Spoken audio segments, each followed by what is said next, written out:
So, magandang hapon sa inyong lahat, UK time. This is 14 days after we arrived back to the United Kingdom after our month holiday in the Philippines. So ngayon, i-unbox po natin itong aking biniling bagong luggage kasi as you can see, itong luma, 20 years ko nang ginagamit ito. At dalawang gulong pa lang as you can see. Ayan. Pwede pa, matibay pa naman, kaya lang medyo mabigat na. Kailangan na nating i-upgrade. So, samahan nyo ako na i-unbox itong ating bagong luggage. Yan. So, dumating siya kahapon habang nasa work ako. So, ito ko lang siyang gawing content para ma-remember ko siya.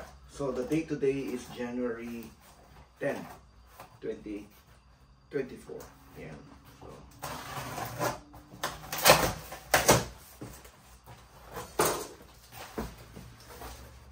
So, itayo natin siguro.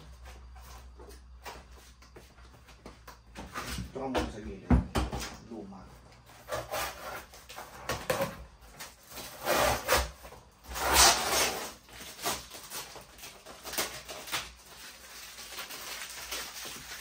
Paalala lang po, pag kayo gumagamit ng isang sharp object, mga kutsilyo, dobleng ingat lang para hindi po tayo masugat.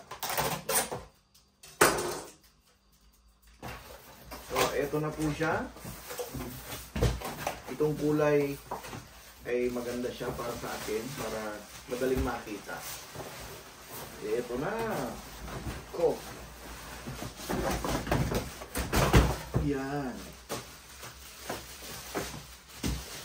Ganda, di ba? Yan.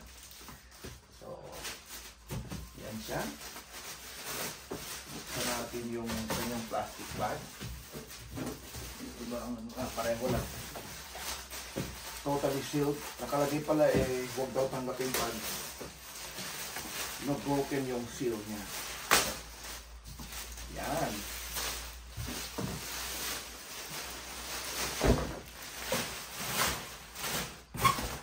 Yan. So, ang tatak niya po ay Samsonite. So, ito siya. Kulay parang turquoise, blue-green or green. It says here, made in Europe. Malaki. This is actually size large para kayang-kaya magamit natin at mga pasalubong yan. Fabric in Europe. Fabricado in Europa. Yan. So, ito na yung style na hindi siya zipper. So, kung papakita natin,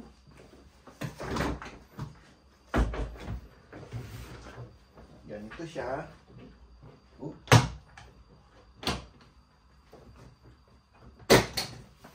Muntik na ako mapabil doon sa Pilipinas kasi ayaw ko na siyang gamitin yung luggage ko na luma. Pero sabi ko, yung nakita ko kasi doon, may isa lang akong store na nakitaan doon sa Landmark. So sabi ko, bilhin ko na to para madala ko yung maraming binili ni Mrs. na mga pasalubong. Ako wala akong binili. Si Mrs. lang. Sabi ko parang parang manipis. Sabi ko, antayin ko na yung tinitignan ko sa store dito sa UK. Kaya nantay ko siya. Ang kagandahan nito kasi wala na siyang zipper. If you can see it, wala na siyang zipper. Yung click mo na lang siya. Yan, bukas na siya. Bukas na. So, ayan po mga kaibigan.